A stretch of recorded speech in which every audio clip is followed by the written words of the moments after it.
제27일 3월 24일 이것을 내가 믿느냐. 요한복음 11장 1절에서 44절 말씀. 어떤 병자가 있으니 이는 마리아와 그 자매 마르다의 마을 베다니에 사는 나사로라. 이 마리아는 향유를 주께 붓고 머리털로 주의 발을 닦던 자요, 병든 나사로는 그의 오라버니더라. 이에 그 누이들이 예수께 사람을 보내어 이르되 주여 보시옵소서, 사랑하시는 자가 병들었나이다 하니 예수께서 들으시고 이르시되 이 병은 죽을 병이 아니라 하나님의 영광을 위함이요 하나님의 아들이 이로 말미암아 영광을 받게 하려고 함이니라. 예수께서 본래 마르다와 그 동생과 나사로를 사랑하시더니 나사로가 병들었다 함을 들으시고 그 계시던 곳에 이틀을 더 유하시고 그 후에 제자들에게 이르시되 유대로 다시 가자 하시니 제자들이 말하되 랍비여, 방금도 유대인들이 돌로 치려 하였는데 또 그리로 가시려 하나이까. 예수께서 대답하시되 낮이 12시간이 아니냐. 사람이 낮에 다니면 이 세상의 빛을 보므로 실족하지 아니하고 밤에 다니면 빛이 그 사람 안에 없는 고로 실족하느니라. 이 말씀을 하신 후에 또 이르시되 우리 친구 나사로가 잠들었도다. 그러나 내가 깨우러 가노라. 제자들이 이르되 주여 잠들었으면 낫겠나이다 하더라. 예수는 그의 죽음을 가르켜 말씀하신 것이나 그들은 잠들어 쉬는 것을 가르켜 말씀하신 줄을 생각하는지라. 이에 예수께서 밝히 이르시되 나사로가 죽었느니라. 내가 거기 있지 아니한 것을 너희를 위하여 기뻐하노니 이는 너희로 믿게 하려 함이라. 그러나 그에게로 가자 하시니 디두모라고도 하는 도마가 다른 제자들에게 말하되 우리도 주와 함께 죽으러 가자 하니라. 예수께서 와서 보시니 나사로가 무덤에 있은지 이미 나으리라. 베다니는 예루살렘에서 가깝기가 한 오리쯤 되매 많은 유대인들이 마르다와 마리아에게 그 오라비의 일로 위문하러 왔더니 마르다는 예수께서 오신다는 말을 듣고 곧 나아가 맞이하되 마리아는 집에 앉아 있더라. 마르다가 예수께 여짜오되 주께서 여기 계셨더라면 내 오라버니가 죽지 아니하였겠었나이다. 그러나 나는 이제라도 주께서 무엇이든지 하나님께 구하시는 것을 하나님께서 주실 줄을 아나이다. 예수께서 이르시되 내 오라비가 다시 살아나리라. 마르다가 이르되 마지막 날 부활 때에는 다시 살아날 줄을 내가 아나이다. 예수께서 이르시되 나는 부활이요 생명이니 나를 믿는 자는 죽어도 살겠고 무릇 살아서 나를 믿는 자는 영원히 죽지 아니하리라. 이것을 내가 믿느냐. 이르되 주여 그러하이다. 주는 그리스도시요 세상에 오시는 하나님의 아들이신 줄을 내가 믿나이다. 이 말을 하고 돌아가서 가만히 그 자매 마리아를 불러 말하되 선생님이 오셔서 너를 부르신다 하니 마리아가 이 말을 듣고 급히 일어나 예수께 나아가매 예수는 아직 마을로 들어오지 아니하시고 마르다가 맞이했던 곳에 그대로 계시더라. 마리아와 함께 집에 있어 위로하던 유대인들은 그가 급히 일어나 나가는 것을 보고 곡하러 무덤에 가는 줄로 생각하고 따라가더니 마리아가 예수 계신 곳에 가서 배웠고 그 발 앞에 엎드려 이르되 주께서 여기 계셨더라면 내 오라버니가 죽지 아니하였겠었나이다 하더라.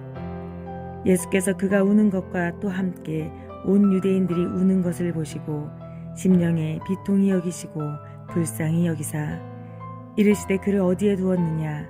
이르되 주여 와서 보옵소서 하니 예수께서 눈물을 흘리시더라.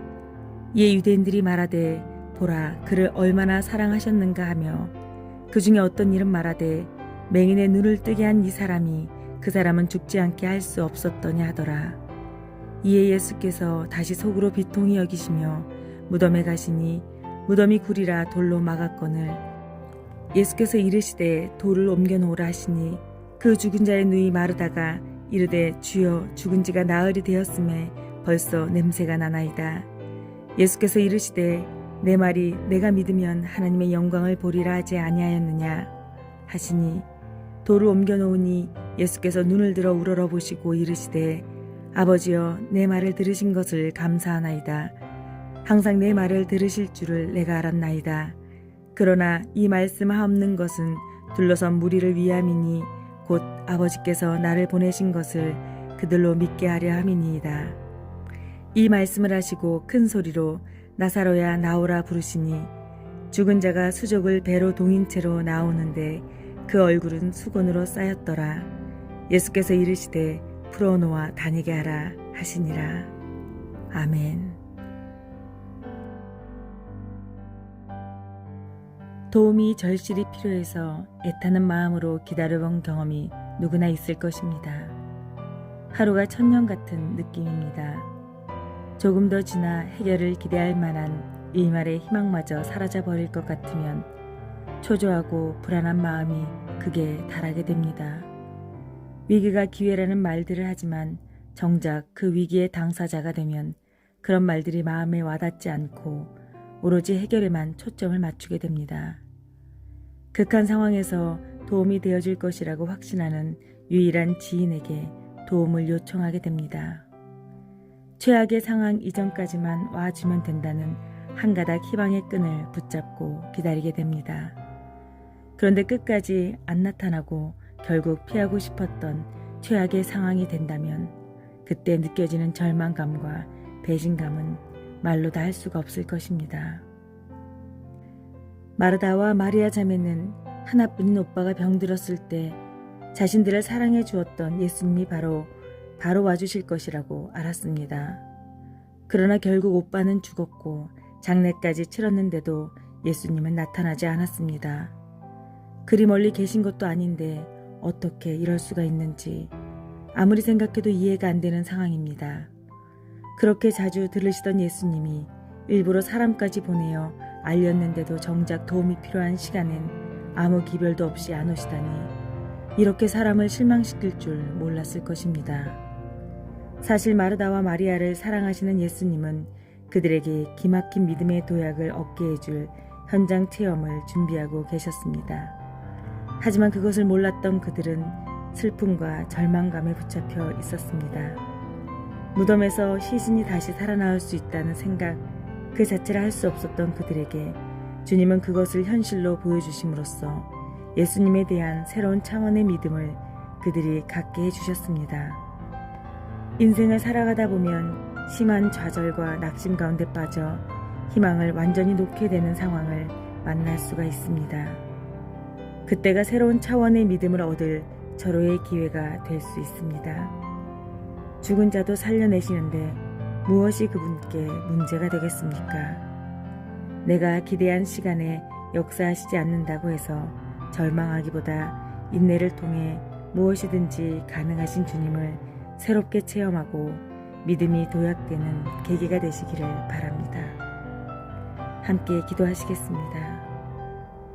주님의 시간에 주님의 방법대로 이루실 줄을 믿고 온전히 의지하며 기다리는 믿음을 주옵소서. 예수 그리스도 이름으로 기도드렸습니다. 아멘.